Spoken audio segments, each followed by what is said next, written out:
Kamusta po sa inyong lahat? Magandang umaga po, tanghali at good evening po mga kaibigan po natin. At syempre po kakwentuhan po namin dito po sa Papong TV. Ako po ay lubusang nagpapasalamat po sa inyong lahat mga utol. Attachment mga kapatid. Madalas nyo po itong naririnig sa akin. Even sa mga one-on-one consultation po ng PTV Life Coaching Services, yung ating pong helpline, ay madalas ko rin pong banggitin ito. Ito po ay tinatawag nga po nating parang emotional or inner connection ninyong dalawa. Ito po ay always present mga utol, lalong-lalo na nga po sa dalawang naging magkarelasyon. At kaakibat po nito ay yung challenge natin sa pag-analyze o sa pagsisiyasat nga po ng nangyayari sa ex mo sa kasalukuyan, yung iniisip po niya sa ngayon. Ito po kasi ay napakalaking tulong po mga kapapong kung halimbawa maa-analyze po nating mabuti ang kasalukuyang nangyayari sa kanya. Pwede ba nating pasukin ang inner mind ng ex natin?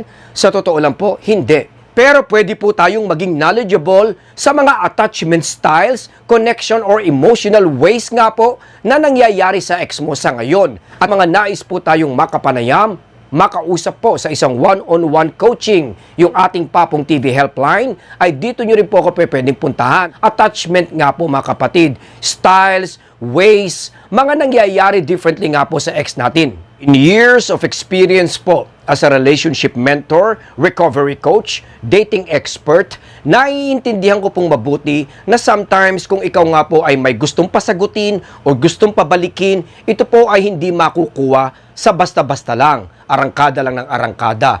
There will be different stages na talagang dapat po nating daanan. Realistically mga utol, kung gusto mo talagang magkabalikan kayo o talagang ma-win po natin ang isang tao na taong mahal natin, ay kailangan po natin ng knowledge nga po at kailangan din po nating maintindihan yung mga nangyayari sa kanya, yung mga pinagdadaanan nga po or stages. Binabanggit ko po ito mga kapapong dahil sometimes ang ibang lumalapit sa atin ay naghahanap lang po ng tinatawag nga po na bigla ang sagot, yung instant. Yung parang magic pill mga kapatid na alam naman po natin na hindi po ito appropriate o hindi po talaga ganito ang pwedeng mangyari.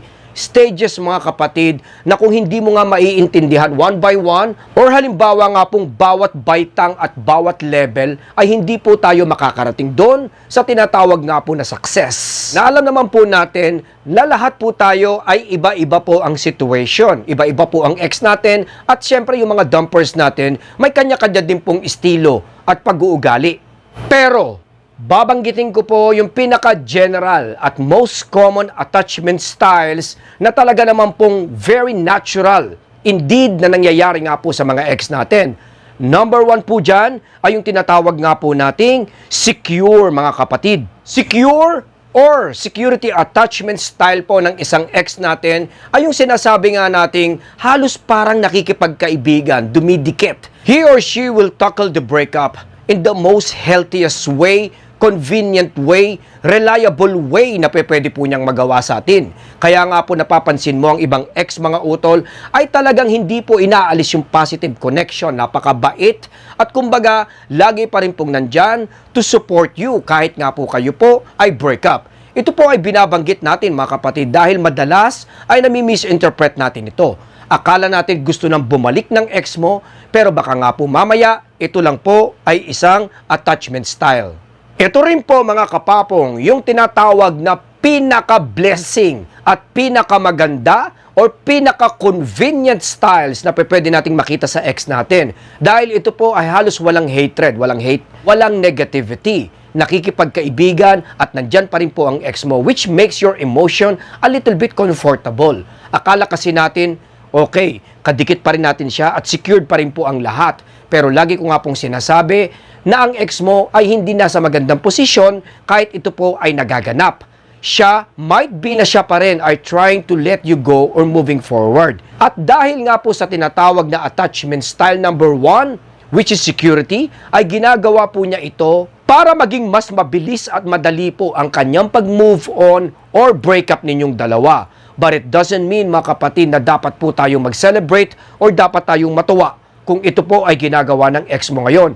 Mag-isip po tayong mabuti dahil clock sticking mga kapatid, umaandar po ang oras natin na kailangan alam natin kung paano natin ika-classify agad-agad at kung paano po natin mareremedyohan ito dahil still kayo po ay hiwalay pa rin kahit nga po siya ay nasa security attachment style. Second on the list sa mga pinag-uusapan po nating attachment styles po ng dumper or ex natin ay yung tinatawag na panic mode style. Panic way or panic styles po ng isang attachment.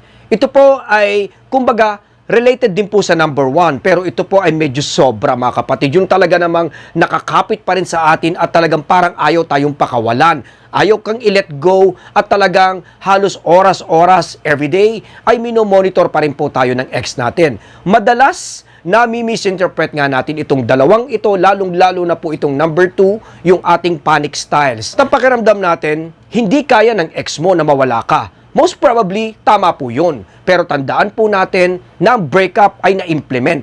Kumbaga, may napag-usapan or may napagkasunduan or may gusto siyang i-orchestrate. Gusto niyang humiwalay sa atin mga utol, pero ito nga po ay dahil nga po siya ay deeply and emotionally attached pa rin. Kaya nangyayari po ito sa kasalukuyan. Etong panic style na to kung saan nararatel ang ex natin sa hiwalayan ninyong dalawa, I'll be honest, ito po among the styles ang halos may pinakamalaking pag-asa na siya po ay bumalik, na siya po ay makarating doon sa tinatawag nga po nating realization mga utol. Kaya kung nagpapanik, anxious ang ex mo sa kasalukuyan ay wag nating suklian ito ng isa rin pong panic. Mas magandang maging komportable ka, kalmado ka, positive ka at syempre confident pa rin, stable pa rin kahit kayo nga po ay break up sa kasalukuyan. Mas magiging attractive ka at syempre mas makikita po niya ang worth natin, mas magkakaroon po siya ng conclusion kung ano talaga ang gusto niya sa inyong dalawa. And most probably, ito po will move forward sa pakikipagbalikan niya sa iyo mga utol dahil nga po na siya po ay nasa panic mode mga kapatid at nakikita niya kayo na very secured and composed. Mas magiging malaki po ang pag-asa na siya po ay mag-reach out at talaga naman pong bumalik sa atin. Number 3, yung halos lagi po nating napag-uusapan at naririnig nga po sa mga coaching session natin. Avoidant type, avoidant style po ng pagiging attached. Ito po ay yung tinatawag nga po nating palaiwas. Iiwas na lang po. At tandaan natin mga kapatid na hindi naman po generally na tayo po ang iniiwasan. Kadalasan po rito ay yung pain, yung sakit, yung emotional attachment na nararamdaman po niya sa atin, yun po ang iniiwasan niya. Binabanggit ko po ito mga kapatid dahil malamang kayo po ay nag-overthink dito, nasasaktan kayo, naapektuhan kayo dahil ang iniisip niyo po at nararamdaman po natin, tayo po ay nababasura. Pero tandaan po natin na ito po ay attachment. Meaning to say, pwede pa rin po itong mapaganda at pwede pa rin po natin mailagay sa tamang direksyon. Most commonly mga kapatid ay nagkakaroon siya ng difficulty sa nararamdaman niya. Kaya nga po siya umiiwas.